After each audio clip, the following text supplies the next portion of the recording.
Halo semuanya, balik lagi di channel Bacot Film. Terima kasih sudah klik video ini. Semoga kalian sehat selalu dan diberi kelancaran rezeki dan dimudahkan segala urusannya. Amin. Video aksi perang kali ini masih berdasarkan kisah nyata yang terjadi di masa Perang Dunia Kedua antara Uni Soviet melawan Nazi Jerman. Ya, film yang selalu menarik untuk kita bahas sebagai bukti sejarah bahwasanya dulu dunia pernah sehancur itu. Pernah mengalami masa-masa di mana kita harus memperebutkan suatu wilayah dengan cara menumpahkan darah. Film ini berjudul Enemy at the Gate yang rilis di tahun 2021 lalu. Gua lagi malas berkata-kata, jadi biar gak kebanyakan bacot spoiler di awal, langsung aja kita simak alur cerita filmnya.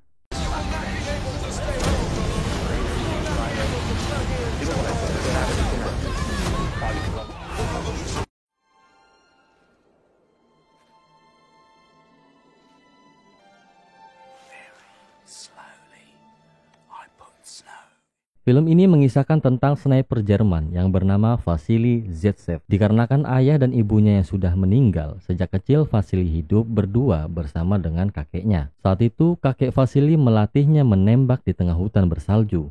Namun pada latihan pertama, tembakannya gagal mengenai sasaran dan kuda yang menjadi umpan harus ia relakan menjadi santapan serigala. Ready, Vasily?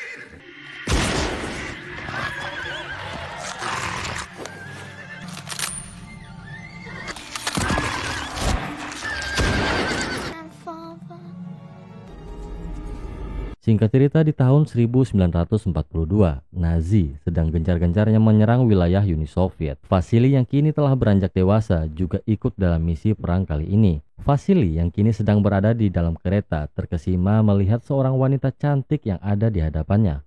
Wanita itu bernama Tania.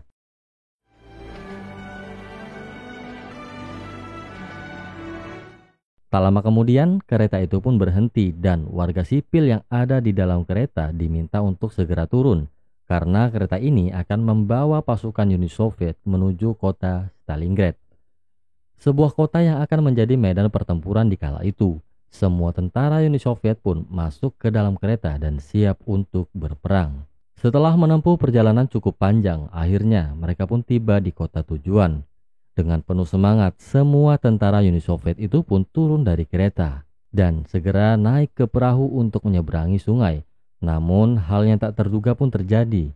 Di tengah perjalanan, mereka mendapatkan serangan udara dari pesawat musuh.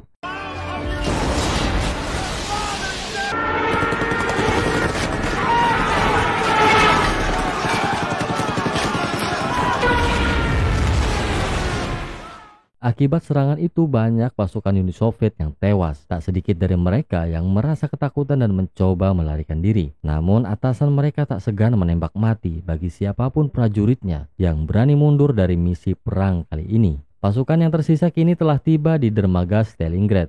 Di sana mereka dibekali dengan senjata. Dikarenakan jumlah pasukan tak sebanding dengan jumlah senjata yang ada, banyak prajurit yang harus berani maju ke medan perang dengan tangan kosong, termasuk Vasily.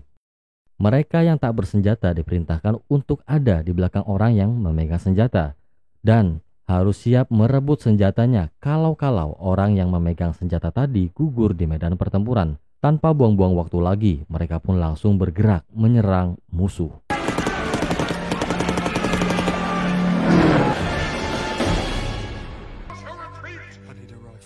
Dari arah berlawanan, tentara Nazi telah bersiap menghadang pasukan Uni Soviet. Saat tentara Uni Soviet mendekat, tanpa ragu pihak Nazi langsung menghujani mereka dengan ribuan peluru.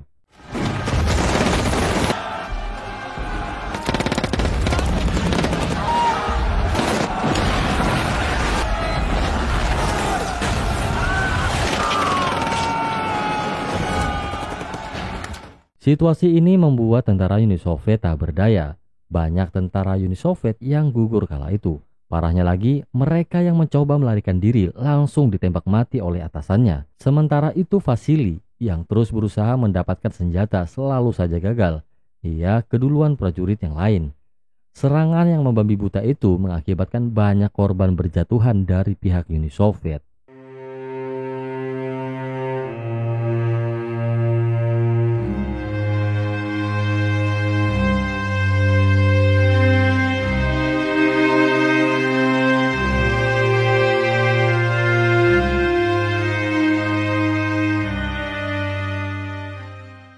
Tak lama setelah serangan itu, terlihat seorang pria yang sedang mengendarai mobil mendapatkan serangan oleh tentara Nazi sampai-sampai mobil yang ia bawa pun terguling. Beruntungnya, pria tersebut masih bisa selamat. Ia pun langsung berlari mencari tempat perlindungan. Sial baginya, secara bersamaan, sebagian tentara Nazi sedang berpatroli.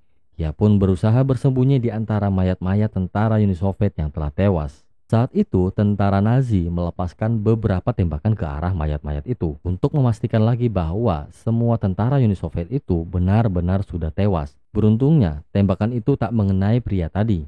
Ia pun berhasil selamat. Ternyata pria itu bernama Danilov, salah seorang komisaris negara Rusia atau kala itu Uni Soviet. Melihat adanya senjata di depannya, ia pun mengambil senjata itu dan berencana menembak perwira Nazi yang ada di depan sebuah gedung. Namun sial, saat ia akan menembak, senjata itu telah kehabisan amunisi. Di saat itu, tiba-tiba muncullah Vasily yang juga bersembunyi dan menyamar seperti yang dilakukan oleh Danilov. Vasily yang saat itu masih menyimpan beberapa amunisi menawarkan diri untuk mereload senjata tersebut. Dikarenakan Danilov tidak mahir menggunakan senjata, Danilov lalu memberikan senjata itu dan memerintahkan Vasily untuk menembaki para perwira Nazi. Vasily yang memang sedari kecil terbiasa dengan senjata, dengan mantap dia mulai membidik targetnya dan headshot.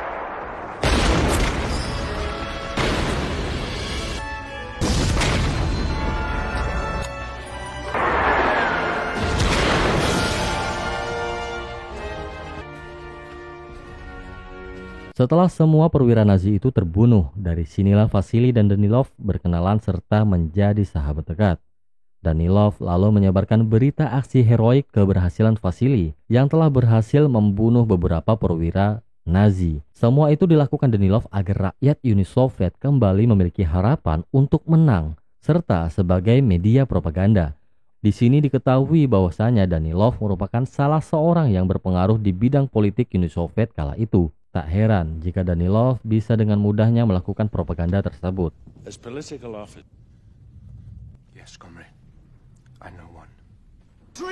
Ribuan koran tersebar luas mengabarkan kehebatan Vasily di kala itu.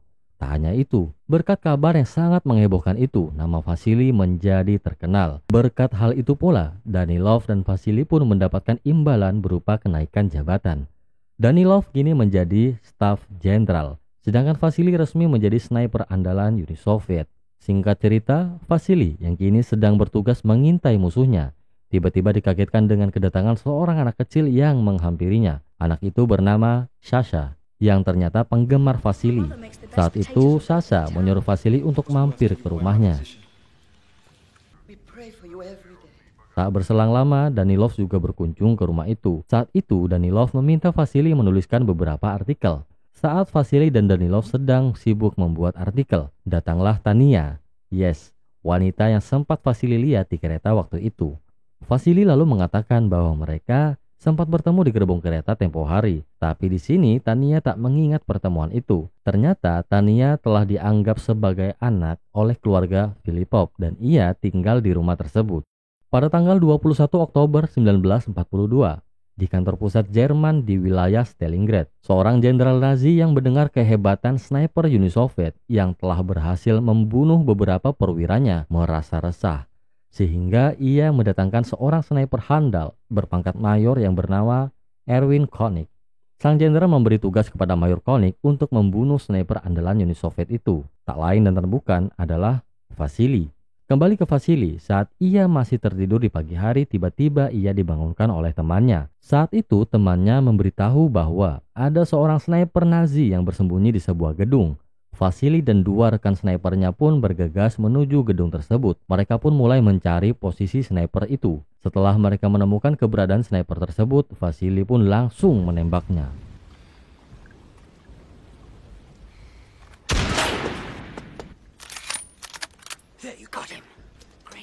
Setelah melepaskan tembakan, Vasily langsung bergerak untuk menuju target yang ia tembak. Dan ternyata target yang ia tembak atau objek yang ia tembak tadi hanyalah sebuah patung. Di saat yang bersamaan, teman Vasily yang sedang berjaga di posisi awal menjadi sasaran tembak sniper Nazi. Ia pun harus tewas seketika.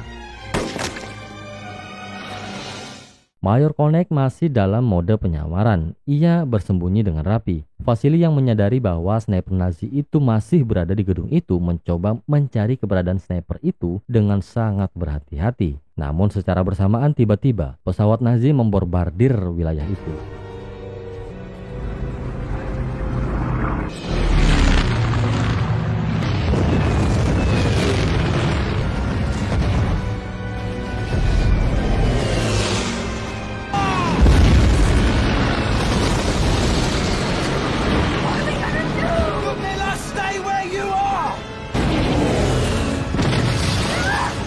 Ledakan itu membuat teman Vasily merasa ketakutan hingga ia berusaha pergi dari gedung tersebut. Saat itu Vasily menyuruhnya untuk tetap tenang dan tidak keluar dari tempat persembunyiannya. Namun orang itu bebal seakan tak menggubrisnya hingga ia pun harus tewas oleh sniper Nazi.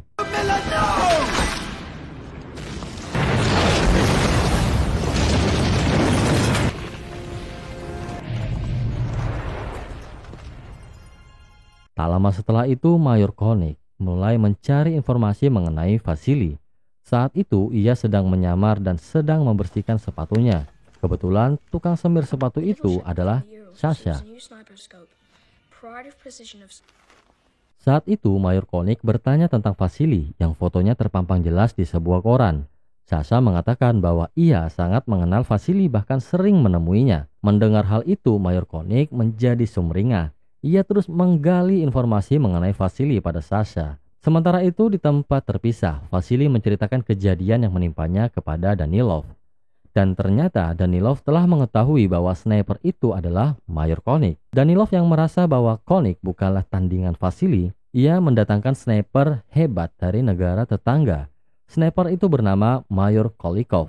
Di sini diketahui bahwa dulu Mayor Kolikov ini adalah murid dari Mayor Koenig sebelum perang ini terjadi. Dan kini Kolikov akan menjadi partner Vasily. Setelah percakapan itu, Vasily lalu dibawa menemui Nikita Khrushchev yang merupakan ketua Dewan Menteri Uni Soviet. Saat itu Nikita memberi dukungan penuh pada Vasily untuk bisa memenangkan perang kali ini.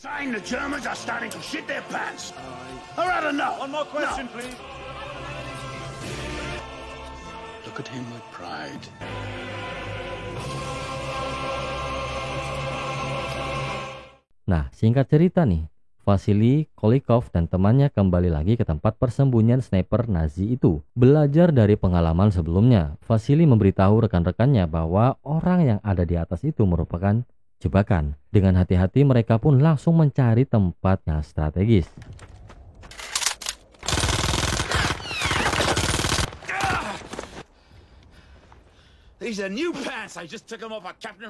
Saat sedang mengintai, Kolikov tiba-tiba merasa haus. Ia pun memerintahkan rekan yang lain untuk mencarikan dirinya minuman. Orang itu bergegas pergi mencari minuman, tapi sialnya, ia justru tertangkap oleh pasukan Nazi. Mayor Koenig yang juga berada di sana berusaha menggali informasi keberadaan Vasily dan Kolikov, tapi ia tetap tutup mulut dan merahasiakan posisi Vasily dan Kolikov. Tentara Nazi lalu melepas seragam Uni Soviet yang ia gunakan, serta menggantinya menggunakan seragam Nazi. Mereka berencana menjadikannya pancingan dan tumbal proyek perang. Dan benar saja, Kolikov memakan umpan tersebut. Mayor Koenig akhirnya mengetahui keberadaan mereka berdua.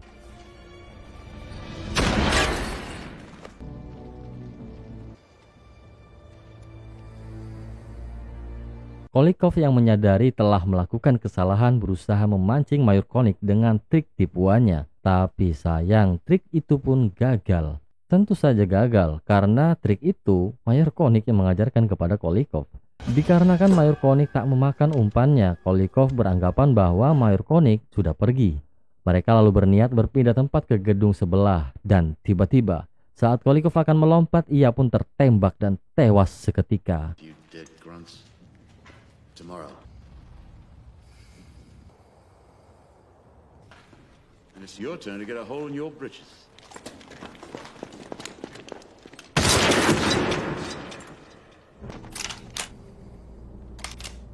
Vasily yang melihat hal itu pun sangat shock dan ketakutan. Pasca kejadian itu, Vasily menjadi ragu pada kemampuan dirinya. Ia pun mengatakan pada Kolikov bahwa ia mungkin saja tak sanggup melawan Mayor Koenig. Danilov yang mendengar hal itu berusaha meyakinkan Vasily bahwa akan ada seseorang yang bisa memberikan informasi lengkap mengenai Mayor Koenig. Di saat itu juga Danilov menitipkan pesan pada Vasily agar ia menyampaikan perasaannya pada Tania. Ternyata selama ini Danilov juga menyukai Tania. Setelah itu Vasily lalu pulang ke rumah Filipov. Vasily lalu menemui Tania dan menyampaikan pesan Danilov tentang perasaannya. Tapi sepertinya Tania tak memiliki perasaan apapun kepada Danilov. Di sisi lain, Sasha yang masih bersama Mayor Koenig memintanya memberitahu jalur yang sering dilalui oleh Vasily. Sebagai imbalannya, ia memberikan daging dan beberapa makanan pada Sasha. Mayor Koenig yang telah mengetahui jalur Vasily bergerak mencari posisi untuk menyelesaikan tugasnya. Namun, Vasily dengan insting kuatnya merasa tidak aman jika melalui jalur yang biasa ia lalui. Ia pun mencari jalur lain dan akan menyerang Mayor Koenig dari arah belakang. Vasily merangkak masuk melalui sebuah pipa besar. Namun sialnya saat itu, Mayor Koenig mendengar suara berisik yang berasal dari pipa tersebut. Mayor Koenig pun memutuskan untuk berpindah posisi. Saat Vasily dan temannya keluar dari pipa, mereka berdua langsung mendapatkan serangan dari Mayor Koenig.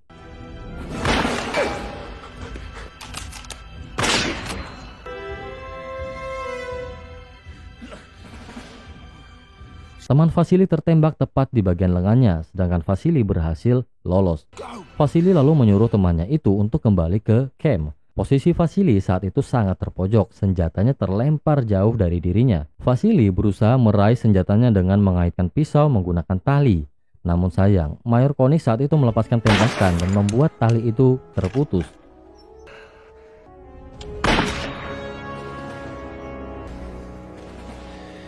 Teman Vasily yang kini telah sampai di camp segera memberitahu situasi Vasily yang sedang terjebak bersama dengan Mayor Koenig.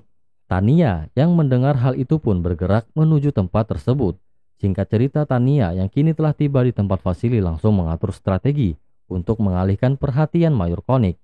Vasily meminta Tania mengambil serpihan kaca yang nantinya akan memantulkan cahaya dan membuat pandangan Mayor Koenig teralihkan. Dan benar saja, strategi itu pun berhasil. Setelah Vasily berhasil meraih senjatanya, ia pun langsung melesatkan tembakan ke arah Mayor Koenig. Meski saat itu tembakannya hanya mengenai tangannya, tetapi hal itu berhasil membuat Mayor Koenig mundur. Vasily dan Tania yang kini telah kembali ke camp menjadi semakin akrab dan sepertinya Tania juga menyukai Vasily. Di malam harinya, Vasily yang kini telah mengetahui letak persembunyian Mayor Koenig dari Sasha, ia pun langsung bergegas mencari posisi yang pas untuk mengintai Mayor Koenig. Vasily berkamuflase di antara mayat-mayat yang berserakan. Namun telah semalaman ia mengintai, tapi tak juga membuahkan hasil. Dikarenakan semalaman dia tidak tidur, Vasily pun merasa ngantuk. Dan akhirnya ia pun tertidur di antara mayat-mayat itu. Saat Vasily sedang tertidur, Mayor Koenig justru menampakkan batang hidungnya. Bersamaan dengan itu, ada seorang tentara Uni Soviet yang sedang menjarah barang-barang berharga milik para mayat. Saat ia sedang mencari barang-barang berharga itu, tanpa sengaja ia juga mengambil barang berharga milik Vasily yang sedang tertidur, dikira mayat. Namun tiba-tiba ia tertangkap basah oleh tentara Nazi. Di sore harinya, Mayor Koenig diminta menghadap atasannya. Atasannya mengatakan bahwa Vasily telah tewas. Hal itu dibuktikan dengan identitas yang dirampas dari tentara Uni Soviet tadi. Namun Mayor Koenig tidak serta-merta mempercayai hal itu. Ia meyakini bahwa Vasily masih hidup. Tapi berita kematian Vasily itu pun menyebar luas dengan cepatnya, sehingga membuat pihak Uni Soviet panik, tak terkecuali Danilov dan Tania.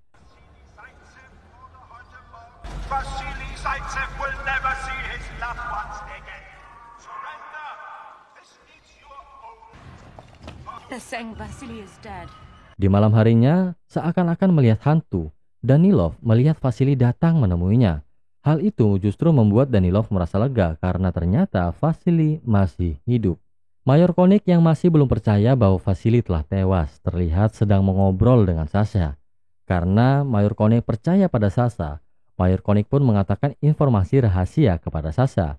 Mayor Koenig saat itu mengatakan esok hari ia akan menunggu Vasily di stasiun dan Sasha diminta untuk tidak membocorkan rencananya. Tania yang mengetahui informasi itu dari Sasha bergerak menuju stasiun menemui Vasily. Mayor Koenig yang telah mengintai di posisinya melihat ada seorang yang melintas di stasiun itu. Mayor Koenig yang merasa Sasha telah membocorkan rahasianya, ia pun menemui Sasha dan membawanya ke suatu tempat.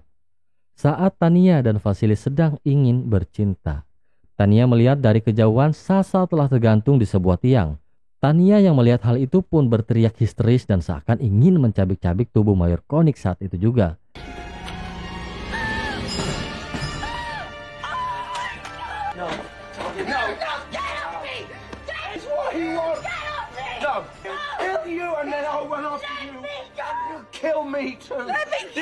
Vasily berusaha menenangkannya karena ia yakin bahwa itu adalah jebakan dari Mayor Koenig.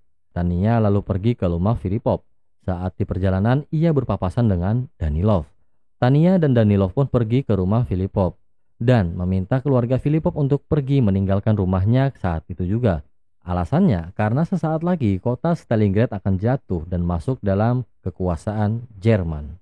Filipov menolak perintah itu dan tidak akan pernah meninggalkan rumahnya, apalagi saat ini ia sedang menunggu kepulangan Sasha. Tania dan Danilov belum mengatakan kebenarannya tentang Sasha yang telah tewas tergantung di sebuah tiang. Danilov terpaksa berbohong dengan mengatakan bahwa Sasha telah mengkhianati negaranya dan kini telah berpihak pada Jerman. Meski awalnya mendapatkan penolakan, namun pada akhirnya Filipov pun mau dievakuasi. Mereka lalu bergegas menuju kapal yang akan mengevakuasi para warga sipil. Tapi tiba-tiba di tengah perjalanan mereka mendapatkan serangan bom yang membuat Tania terluka parah dan kritis. Filipov lalu membawa Tania ke pusat penanganan korban perang. Sementara itu Danilov menemui Vasily dan memberitahu bahwa Tania terkena serangan bom dan mungkin saja telah tewas. Vasily yang mengetahui berita itu tak mampu membendung kesedihannya. Danilov yang merasa bersalah lalu mengorbankan dirinya untuk menjadi umpan pada Mayor Koenig. Don't do that!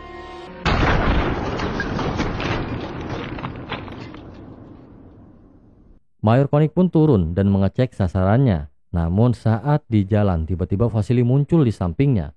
Saat itu juga Vasily langsung melepaskan tembakan ke arah endas Mayor Koenig yang membuatnya tewas seketika.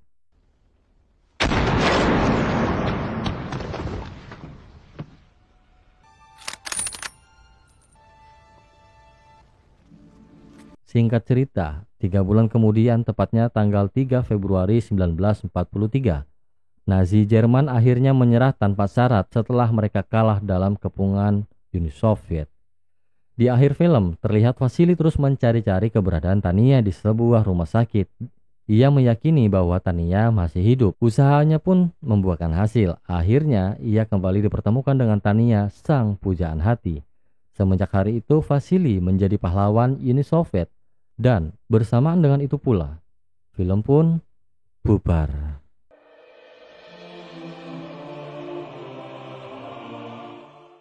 Nah, gimana menurut kalian bacotan film kali ini? Seru atau enggak? Kalau kalian ada kritik dan saran, silahkan langsung coret-coret di kolom komentar. Tak lupa, gue juga mau ngucapin terima kasih buat teman-teman yang sudah menonton video ini sampai akhir dan yang sudah klik subscribe serta mengaktifkan lonceng notifikasinya. Sampai jumpa di bacotan film seru lainnya. Bye-bye.